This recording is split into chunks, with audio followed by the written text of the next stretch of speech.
welcome to this very special edition of Good Life GPS.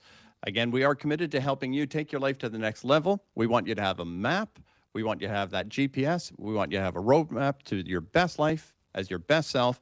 And to do that, I'm bringing together the best experts. And today, I'm thrilled to be here with JB Herrera. And this is a gentleman who is so dialed in. He is can I say, a Silicon Valley veteran, a guy who's been there for it all. He could tell tales, and I wish we had time just for him to tell us insider stories. I bet you would love that too, people. But Yeah. what I want to do today is, JB, I will ask you to introduce yourself a bit, just because you'll do a better job, and then I want everyone to know that our goal here is to talk to you about AI and values and integration with your business, whether it's a small business or a large business. Now, JB works with larger businesses, with established companies, but his expertise will help you right now, where you are, to understand what the future holds for you and AI, and how you can feel great, play safe, and make the most of AI. So, JB, thank you so much. I'm so thrilled that you're here, and I look forward to today and more conversations. So, welcome. Thank you very much. I appreciate the opportunity to be here with you. It's great. So can you give us a little teaser on, I do see you as a true veteran in the Silicon Valley stories. I mean, you know what came before, and you've been a part of some major projects and companies, and therefore you probably have a better idea of what's coming than anyone else. And ultimately, I don't think anyone knows what's coming, but I'd love you to give us a little teaser on your background and where Mhm. you think AI is going, and then we're going to dig into how people can learn and use it. Sure. Yes, I've been around I've earned the white hair, right? So back in the 70s, long before many of your listeners were even born or even a twinkle in their father's eye, I was working in Silicon Valley, designing and developing tools for law offices, right? Ah, I actually was working in a law office, and I was writing criminal appeals. And if you've ever done anything in the law field, it's a lot of research and it's a lot of activity that's repeated and repeated and repeated. Well, in this particular law firm, we were paid by the number of appeals that we could submit on a monthly basis. And because of the nature of, research and everything else, generally you could only do about 4 per month. And I said, there's mm, got to be a better way than doing this. It's crazy. This is mm-hmm. nuts, right? So at that point, the Apple II had just come out. And so I decided, well, maybe I could use this to create something that makes it simpler for me. And I did. And it turned out that I was able to craft what I called my law office management system. But I was able to go from 4 per month to 14 per month. And the firm looked at me and said, how are you doing this, right? Mm-hmm. And I said, well, it's my stuff. That's what I do, right? Mm-hmm. Because fundamentally, I'm a lazy guy. I want to get more stuff done in the same period of time. And I was so enamored by doing that I decided to leave law and focus more on the technology side because I saw that you Ah, could do that more often, right? I ended up at Apple, where we rolled out the Macintosh. And I was part of not the technology team, but there's a company or group called HyperCard, which was a little front-end application that enabled you to do all kinds of things if you were a non-technical person. You could right. use essentially English language. Yeah. And so, unfortunately, I was working financial planning and analysis, and in that role, we had to do all kinds of integrations with different types of systems, and it took me 60 hours a week. I'm a young kid, right? And I'm going, I'm married and we've got young kids, and I wanted to spend more time with them. Yeah. And there was no way that was going to happen if we were to continue to do the same thing the same way.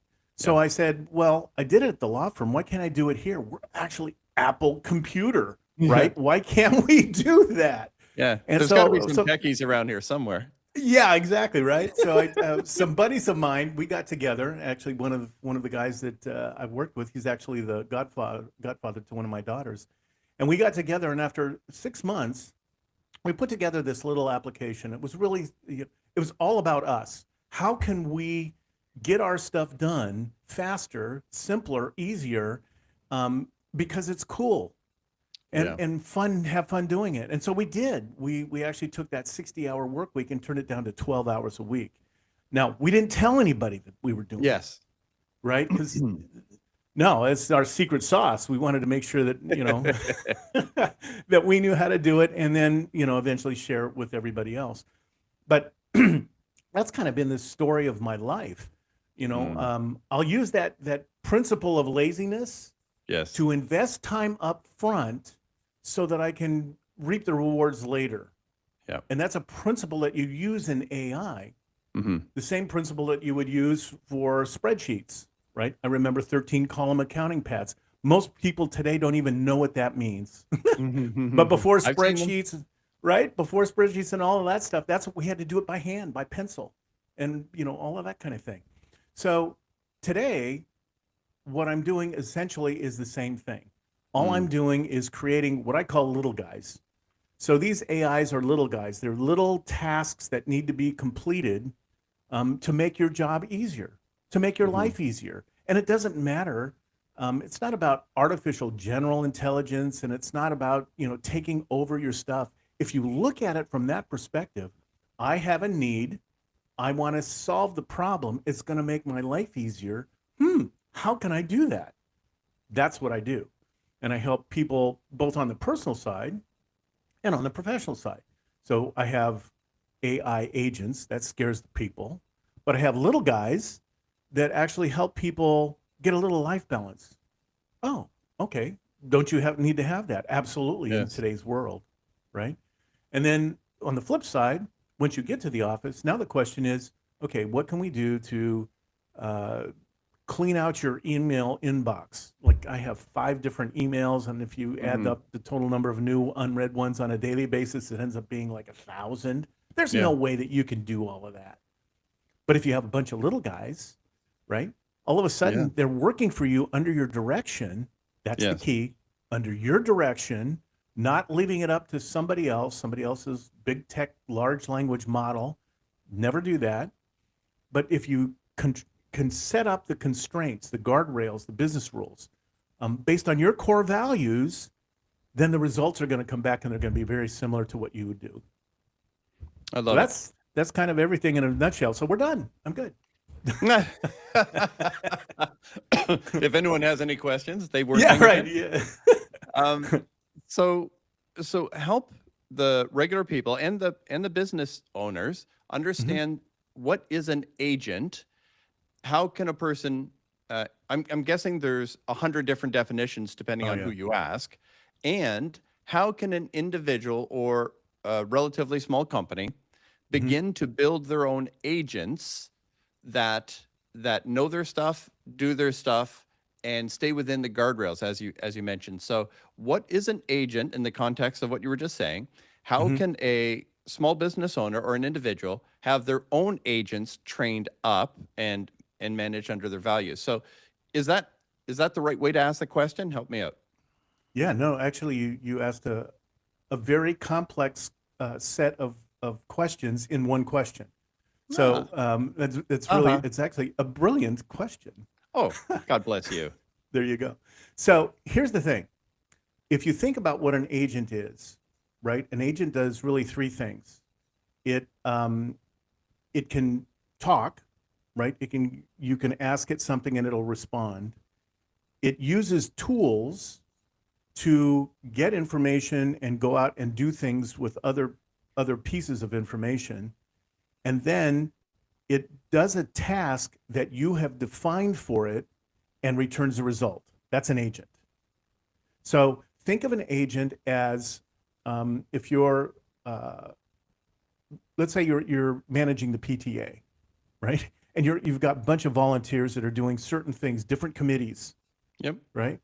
That's what we're talking about an agent does. Oh, who's in charge of the fundraising committee? Who's in charge of the decorating committee? Who's in charge of the school site council?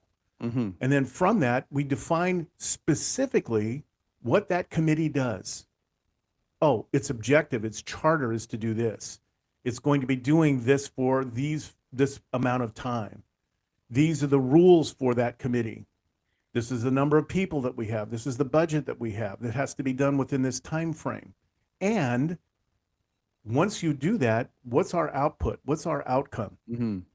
Once you set that up for the committee and say that's the fundraising committee, and then you have it for the decorating committee, and then you have it for school site council, then you have these little agents for the overall PTA. Oh, okay. That's the same thing that we do with AIs. Exactly the same thing. There's no difference. So So what's the difference between me going to one of the LLMs, the large language models? I go to Grok, I go to Chat, I go to Gemini, and I say, help me plan my travels. I want to go around the world. I want to do cool stuff. It's doing that for me, but it is not my agent.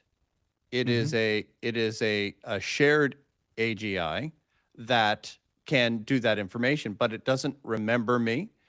Maybe it doesn't know my rules and regulations. Is it less secure? Is it less secure by using a large language model than having my own dedicated agent? Yeah, let me just start there, just so that people can understand the difference between, you can go to these tools and get them to do stuff that might sound like what JB's referring to. So I just wanted to clarify, just drill down on what makes it my agent. What's the difference? Right. Think of it this way. Think of it, a large language model is a library, okay? And the library has all this information. You talked about deliver a travel itinerary as an example. Well, if you go to the library, it's got all these information about every place in the world, right? That's what a large language model does. And so you go to the librarian, and the librarian, you say, give me a travel itinerary.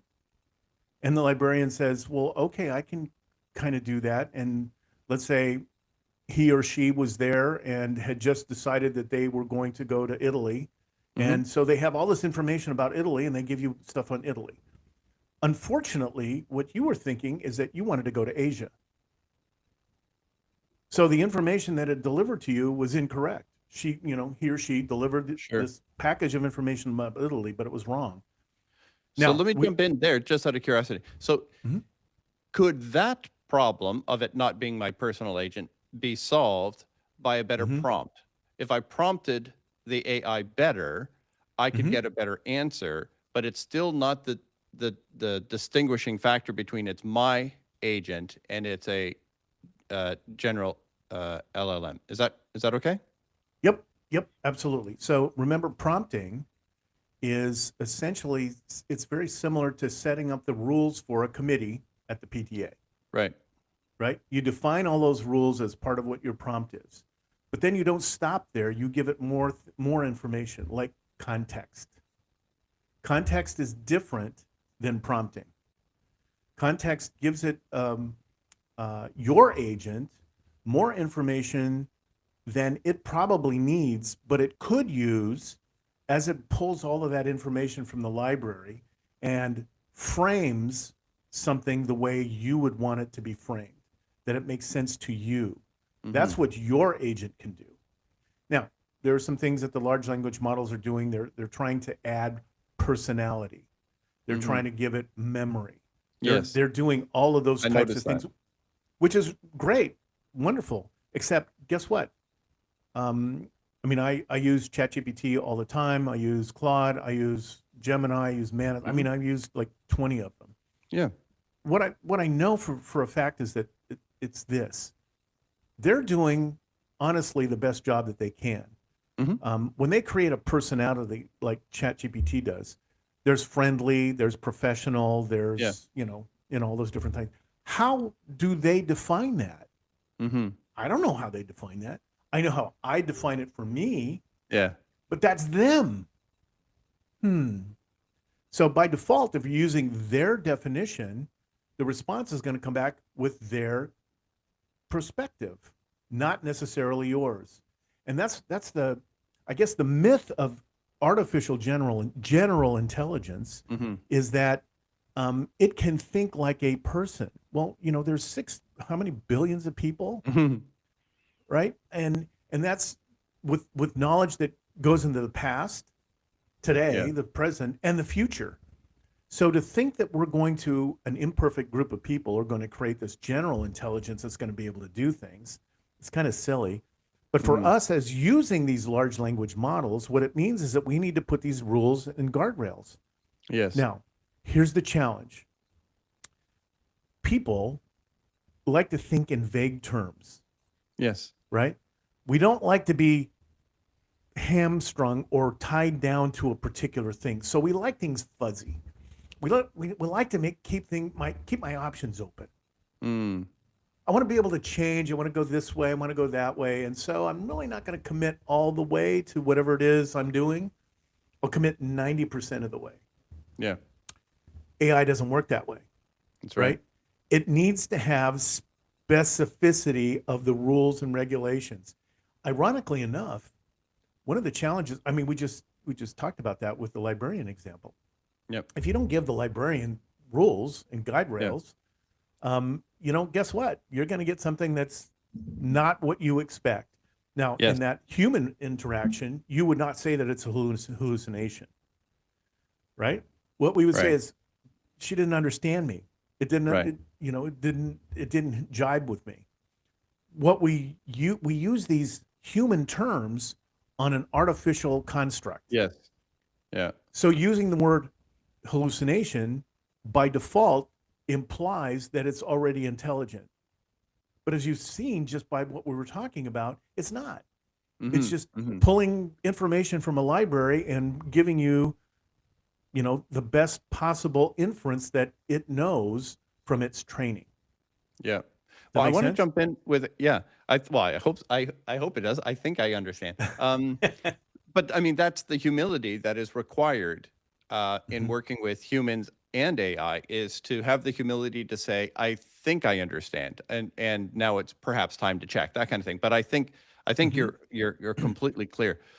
One of the things where I want to go next, by the way, is I Mhm. want to jump into the larger, more complex realities of a business that Mhm. need to integrate automation, possibly several agents for several tasks, maybe some kind of AI oversight to it, and have all that integrated with their value proposition Mhm. and their ethos, if you will.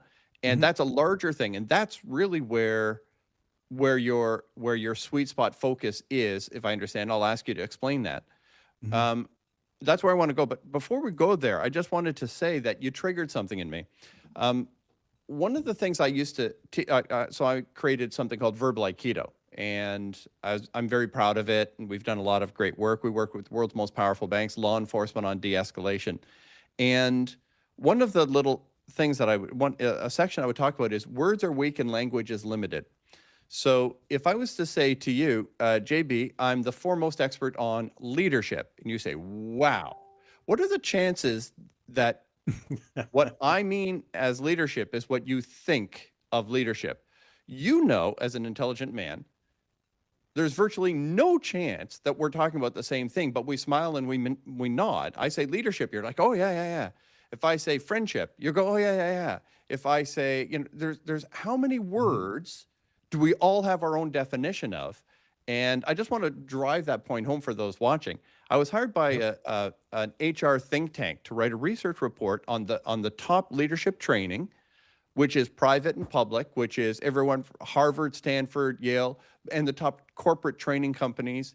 You name it. I was supposed to research all of them. I was blessed with the phone numbers of the deans of leadership everywhere. So I was able to talk to the top minds of leadership. And I said, okay, ladies and gentlemen, before we go any farther, we must agree on a definition of leadership. I want you to know that the research report died there because no one was willing to accept anyone else's definition of leadership. They're like, no, we are the ones who have defined leadership, and everyone must be measured against our definition. And I thought, wait, you're all the top minds and you all disagree and you're all like dogmatic. This is a challenge here. So anyways, just between you and I, JB, I finally said, can we agree on what leadership does if we can't agree on what it is? And they said, we don't know. I said, okay.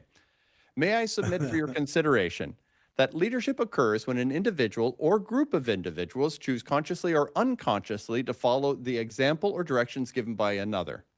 And they all went, well, yeah, but but but that wasn't sufficient for the research. So what I found is we as humans throw words around knowing we all disagree on their definition, but pretending Yep. we don't know that and expecting the other person to go by my definition. And then we Right. use phrases like, you know what I mean, and we know they don't. So with humans, it's a failing model, and with Yep. AI, it is a profoundly failing model because it doesn't know how to fake comprehension. It just goes with what you told it, and then you're embarrassed to see what you've produced. So I just wanted to highlight that really triggered me to say Mhm. there's no mushiness around a fail to communicate with AI. Whereas with humans, we create these buffers of, oh, yeah, you know what I mean. And with AI, it's blatant. It doesn't know what you mean. Would you agree with that? Absolutely. Oh, absolutely, wholeheartedly. I kind of look. I have clients right now. One of them pops into my mind as you were talking about that, and people are kind of. I don't know if you've ever experienced this. Have you ever enjoyed in the hot summer watermelon and having a watermelon seed that just kind of sits on the table and you want to kind of move it aside, and you take your thumb and you put on the watermelon seed, hopefully, to poke it into your skin so that you can pick it up and dispose of it. But when you do that, it squirts. Yep. The watermelon seed just moves around and does it. It's kind of like this little jumping seed, and that's what humans are like. Mm-hmm. I have a client who, when I'll ask him, this is a very simple question: do you want to do this? Yes or no? Yeah. Well, I'd really like to do that, but I'm not quite sure if we want to do Yeah. it this way or that way. No, that's not what I asked. Right. Do you want to do it? Yes or no? Yeah. And people are like that. There's nothing Yeah. wrong with it, Mm-hmm. but AI systems can't operate like that. Yeah. Yeah. So remember we're talking about artificial general intelligence? Yeah. We have a bunch of people who are designing this thing based on algorithms. There is no algorithm for being a watermelon seed. Yeah. Yeah. Because we not only do we not know which direction it's going to go, we Yeah. also don't know how far it's going to go. Yeah. I got to tell you, and I really want to dig into how do you Sure. manage these kinds of, well, what we just brought up. I mean, if Sure. humans are watermelon seeds and businesses are complex and AI only understands what you actually said, then the complexities of building a fully integrated, automated AI solution for a business, I just think my brain would explode. But I look forward to hearing how you do it. But I gotta say, because I've been a communicator and a closer, right? I help people make decisions. That I'd lost my patience 20 years ago with I don't know or kind of sort of. I've learned to Right. say I completely respect that's where you're at the moment. I'm going to count this as a no. Like I'm not saying no. Well, you're not saying yes. I know what yes looks like. Right. And I know what no looks like. And this looks like no. And so I'm going to take it as a no. And if you choose to change your mind and make it a yes, let me know. I'm excited. But right now, there is no try. There is no maybe. It's like a Yoda thing. It's like, no. Because what people have been allowed to hide behind is no decision is a decision. Or sorry, no decision is no decision. And the truth is a decision. And Right. indecision is no. And there's nothing wrong with saying no. There's nothing wrong with saying not yet. But this, well, no, I can't have that. And I'm sure AI has a hard time with that as well. It's like, until you say yes, I'm accepting your no. And that's it. And once people realize they've made a decision, then they sometimes make the decision of yes, and sometimes they make the decision of go. But sitting on fences doesn't make progress. Anyways, I couldn't resist. So No, actually, how do- that's go ahead. actually a brilliant component of what the alignment operating system is that Oh, we've really? created. Yeah, absolutely. How Because cool at is the end that? of the day, because what you need to do is you need to think in terms of what an AI or the little guy, right? You have to presume that they don't know. Yes. You presume no until it gets to the yes. It's exactly the same thing. So here you are. You didn't even know that you were an AI architect. I'm an AI architect. There How do you go. like them apples? Yeah, I mean, fundamentally, so there's an old way of how technology people looked at knowledge and processing. It was a DIKW, it stands for data, information, knowledge, and wisdom. Okay. Good So thing they data is added the data. knowledge, or someone would be sounding it out. Sorry, go ahead. Well, yeah, right. So the data is just data. It's like, Yep. data points. They're not connected. Information is when you combine them together a little bit so they get Yep. organized. And then once they get organized, then they're applied into a specific situation that ends up being knowledge. Now, here's what the technology guys did. They said right after that, systems can become wise Mm.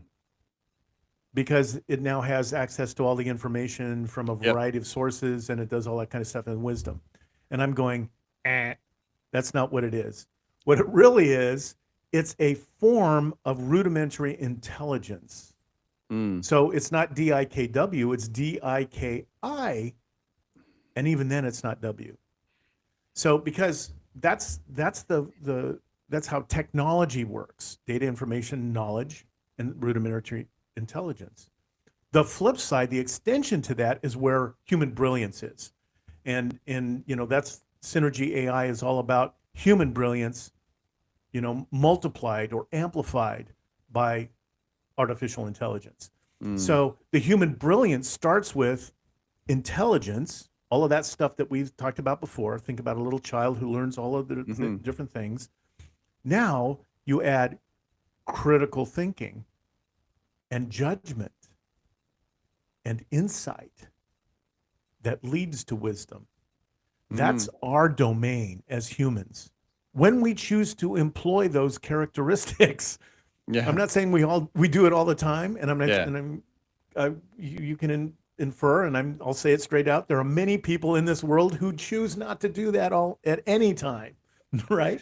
Yes. But so think about that for a second. Yep. There are people who come from a different perspective, who choose to use critical thinking more or less, judgment more or less, insight more or less, and choose not to even use wisdom. I'm not even going to think about it, right? Yes. So imagine what would happen if we were to allow these technology people to implement critical thinking, judgment, insight in an AGI that has no guardrails. That's danger, right? So what we did is, these are philosophical principles that are timeless. What you just described is a timeless principle of interaction between humans. Yes. And so we said, instead of coming from an algorithmic perspective, which is ones and zeros, what if we came from a human perspective, which is about philosophy, which is about principles, which is about, categorical imperatives. If you understand, certain philosophers, they have there's truth with a capital T. Yeah. Not my truth. That's not a truth. That's an opinion, which is fine. That's your perspective. That's fine, but it's not truth. So again, as humans, we have a tendency to be vague and fuzzy, and so we like to use words in a different way. And when we do that, guess what happens? We create ambiguity. Yes. Ambiguity is the exact opposite of what an AI would need to have. So again, coming back to AI and business, we decided, let's go out and identify some of the largest, greatest principles that exist and use the examples of wonderfully, pragmatic and visionary people in the past who have designed systems or philosophies or processes that benefit everybody, yourself, your team, your company, your community, and the world at large. Because that's a belief that I personally have. I believe the world would be much better if everybody, just like you said, you presume no before you get to a yes. I believe the world would be better if we all declared this is what we stand for. Yes. If Well, we declared and showed it. yeah.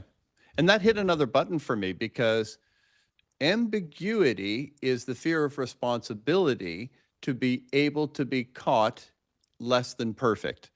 And so someone is afraid to say, so you know those people you say, where you want to go to dinner? I don't know, whatever you want. You say, okay, how about pizza? Nah.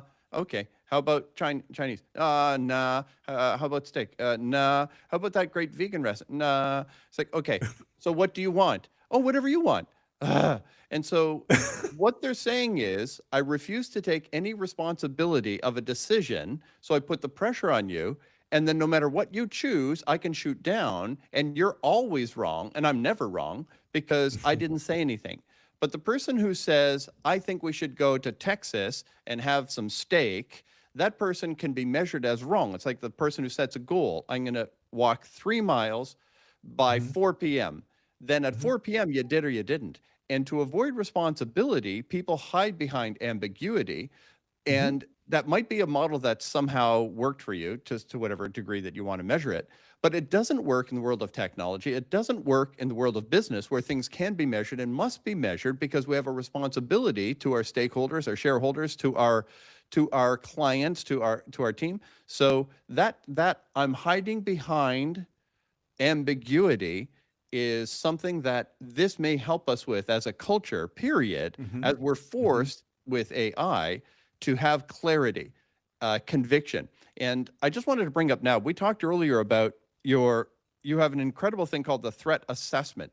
And I think this is a really good way for companies to really get a handle on where are you at, where do you want to go, and if you dilly-dally, if you duct tape this, you might not end up where you want to be. And so there's a level of oversight and experience and wisdom that people can really benefit from. Now, I know your threat assessment is a $5,000 thing that people go through and so on, but can you talk about what it is and what you can do for the people who are watching? Absolutely. So what people don't understand, and this is why it's always a challenge when you use a large language model without understanding what's going on, right? About 3 weeks ago, this is now just before Christmas in 2025, as we record this. About 3 weeks ago, Anthropic was discovered that a large state-funded group used its LLM to create a cyber attack against small and large businesses. They were able to do in like a week what would normally have taken 6 months to 8 months to do, and it was only implemented with 4 people. It broke into 30 different large companies. And what was insidious about this is that they weren't there to grab what normally previous cyber hacks were looking at. They were not necessarily looking specifically for, your username and password and all of that stuff. What they were looking for was individual information and their characteristics. Why? Because when you understand the underlying characteristics of an individual person, their desires, their activities, the things that they don't necessarily want anybody to know, That's right. they have control over those people. Yep. And that's what this cyber hack was all about. And so if you as a small business or even as an individual person don't know what's going on in the marketplace, that's what the AI threat assessment is for. You need to have this. This is the absolute minimum that you need to do to understand how you can protect yourself because it's out there. Yes. And now it's not state government stuff. They packaged it and put it onto the dark web so everybody has access to it. Oy. So let me, because individuals and companies might be uncomfortable with what you just said, and they should be, but what I want to give you an opportunity to clarify is the tools, systems, mechanism, and wisdom to protect yourself exists today. And so there's no need to have oh, we're all doomed. Anyone can harm anyone. We're not saying the sky is falling. What we're saying is we're entering into a new world, a new playground. And with that new playground, there's new opportunities, there's new risks. And there are people who have been around, Silicon Valley veterans who understand how these things can be mitigated with wisdom and systems. And all you have to do is find out, where are your threats? Where are the risks? Whether those are economic, whether they're data breaches, whether it's I could miss a market opportunity, whether it's just wastes, fraud, whatever. Wherever risk could exist, is it the right phrase to say, it's incumbent upon you to get clarity and then be able to make decisions. But I don't want anyone to feel hopeless. It's just, there are people who know how you can be safe, and it's wise to find out what they know and to make sure that you have some wisdom in this new playground. It's a new playground, right? Like if we woke up and someone had shipped us to Mars while we were asleep, I mean, the first thing we want to do is, okay, what's the deal here? How do I stay safe here? If there's alien life forms, are they friendly? Are they not? Like, we would want to know how to play in that new world. And we're moving into a new world, and it's reasonable to ask the question, how do I play here? And how do I play safe here? And frankly, how can I be at the forefront of making the most of this? Because as the wave builds and crescendos, you can be ahead of the wave or behind the wave. And this is the time to fully analyze your threat. Is that fair, the way I just described it? Absolutely. That's a great way to frame it, because at the end of the day today, right, we'll have new things that pop up. I mean, I literally, with respect to the research and everything that I do, it's probably a good 20 to 25 hours per week just in doing research to stay on top of everything that's going on. And then that's on top of doing everything. So the issue, what we're not saying is that you need to be an expert in this AI stuff to do. Right. You don't need to do that. What you do need to do is you need to understand the right questions. Yes. When you ask the right questions, you now have power to make decisions, informed decisions about how you want to move forward. Yeah. And it's kind of funny, right? When you think about it, we all like to have the easy button. Press the easy button, and have it's all done, right? I mean, that's my story, right? I'm want to be lazy. I want to get stuff done, so I'll invest the time up front and then make it easy later on. Yes. That's different than abdicating responsibility for everything that I'm doing. Yes. There's delegation, which you can delegate to your little guys, but do not abdicate. That's right. Right? That's our human agency taking effect at that point. Yes. That's what makes us human, is our ability to say, you know what, doggone it, I don't know how to do that, but I'm going to learn anyway. Or even better, this is like James and I were talking, you understand what your lane is and find somebody else who can help you with that part. Yeah. That's what we're here for. Well, that's what's so exciting about, not just about you, and it is exciting to talk to you, because I'd rather have you spend that 25 hours, and I want your decades of wisdom. I want your connections. I want everything that you have to offer to help me in an area that I don't want to become you. I don't want to try and become you. I love being me and doing what I do. And I would rather have experts guide me safely. And when you work with leaders, you do a mastermind where they go into their own cohort. And so it's not just we dictate, we tell you, obey us, or, or we take care of everything, just go back to the beach. It's rather, we work with you and you work with peers to fully experience the journey to mastery in this playground. That is not just one thing. It's not just an assessment. It's not just we're going to tell you or we're going to do this thing. It's we're going to work with you and you with others in leadership cohorts to ensure maximum positive impact and minimum possible risk. Is that fair? Absolutely. That's I'm going to hire you. You're done. Good. Because you framed it. I want to work with you. There you go. No, I mean, that's exactly right. Thank you. Well, listen, I know that we're over time. I appreciate you've been very gracious. Will you be kind enough to do another one? I want to do at least one more, and I want to do it as soon as possible. We Sure. can book it after this, but are you open, sir? Absolutely. Is it Absolutely. okay if we put that link and can you give our viewers any kind of a deal on that risk assessment? I know it's 5,000. I know it's worth every penny and more. What can you do for our viewers? And we'll give them a link in the description. Yeah, I'm for the listeners, I'm going to give that to them absolutely free right now. Okay. This is so important that this needs to be out. Again, this is an assessment. It's going to give you where your gaps are and identify specifically the steps that you need to take care of yourself. That's more important to me than the money. Okay. Wow. So, And then yes, they can still talk to you after that, right? Like the assessment Oh, yeah. opens the door, and that opens the door for a connection. Yep, absolutely. Thank you. A million thanks. One and all, please. We'll put the link in to the description here. And I encourage you with all of my heart, do the risk assessment. How long does it take for someone to complete it? Probably 10 to 15 minutes on the outside. Oh, invest 10 to 15 minutes. If someone handed you $5,000, it would be wise to say thank you.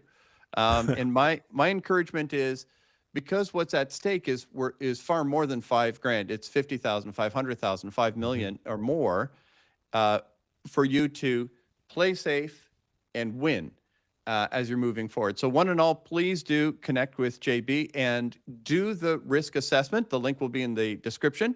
And I promise everyone that I will haunt JB until he comes back on, and we can learn much more. JB, I can't thank you enough. You're a gentleman. You make me feel safe learning about things that would normally intimidate me. So I really appreciate you. Oh, well, thank you so much, James. I really appreciate the time. All right. You. God bless one and all. Thank you so much for joining Good Life GPS. Make sure you tune in and do whatever people are supposed to do. Like, love, subscribe. Tell me I'm ridiculous. Give us show ideas. If you want to be a guest, let us know. But one and all, click on the link for the risk assessment. Thank you, JB. God bless. Have a great rest of your day. Take care.